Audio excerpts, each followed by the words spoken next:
Hi everyone. Um, I would like to start a short series on books I've been reading during the lockdown. I told myself not to buy any books for a few years because I have quite a lot of books in my library.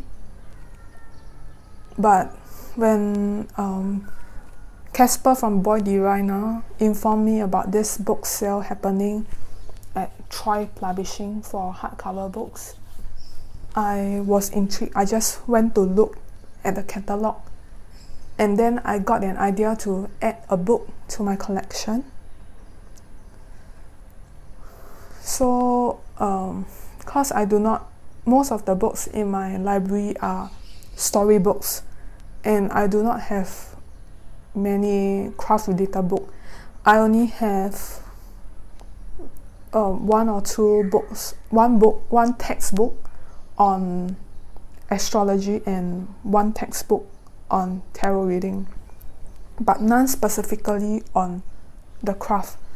And of course, I do not practice the craft in any kind because I don't feel caught to it.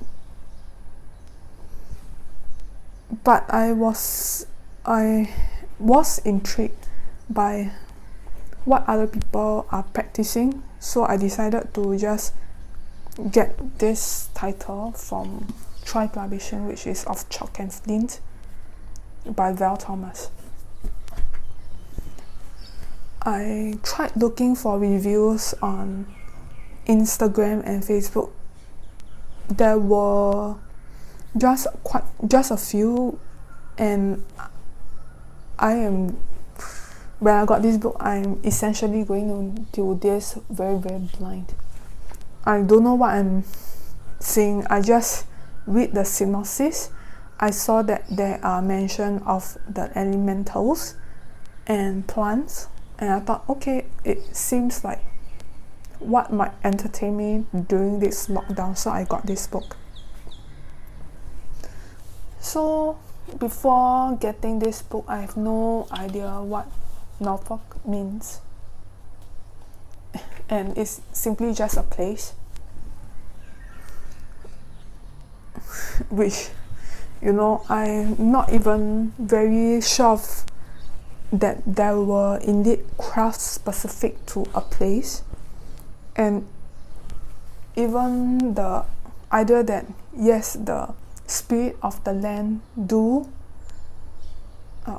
come out in forms of in the composition of the land itself, such as the chalk and flint portion of Norfolk. For me living in Singapore, it's a very urbanized area, and it is very, very difficult to find a place that we can call wild and allows our entry into it. What we can enter nowadays are just places which are cleared out for us and taken care of very prettily.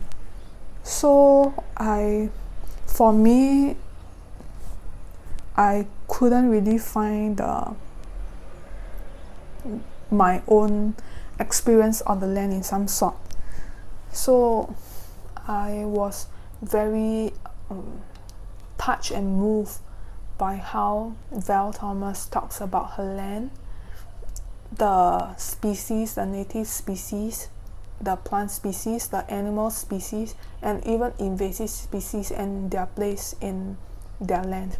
Her prose was very flowy and very beautiful, and I can close my eyes and imagine the colors of the land blooming up on me and how the animals move through it.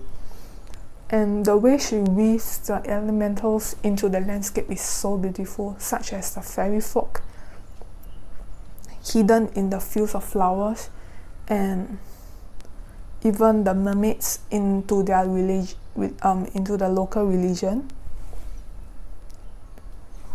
which are very it does answer my curiosity about the elementals, at the same time making me understand that they are the land itself, they are part of the land itself. And not only does Val Thomas talks about the land, the animals, the plants, and even the elementals, as you can see, we uncover their tools, the craft tools such as the broomstick, the quadrant, which are spoken of how they are being used in their own craft in this book, which I'm very appreciative of, because when I see people using such things, such tools on Instagram, I often wonder how are they used and what are their significance. And so Val Thomas, she really did explain quite a lot in this book, which I like. At the same time, she talks about the Wheel of the Year.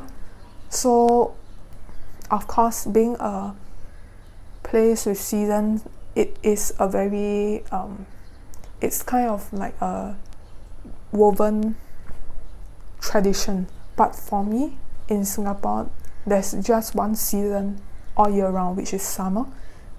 And if you count things like monsoon season and the hazy season, there are just 3 at most.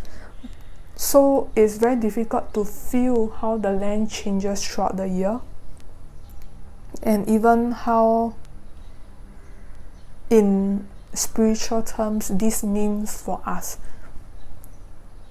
So to have Val put the Wheel of the Year out and to talk about how they celebrate it in their land, it feels sweet to me. And finally, she talks about the deities, the gods, which we all in the community, we do pray to them and all that. But the thing that is more new to me is the worship of saints, because I am a Buddhist from birth, and we are not really used to the ideas of praying to saints, even because we don't call them as saint something.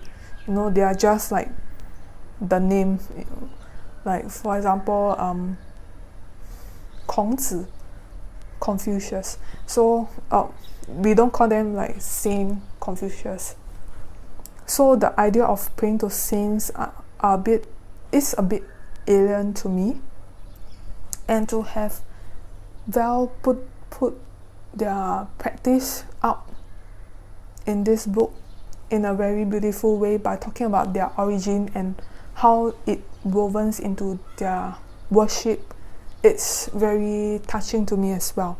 So given the way I went into this book blind, I am very surprised, very touched, very inspired by the way Val talks about her own tradition and how they practice their magic. So I will give this book 5 out of 5. Thank you.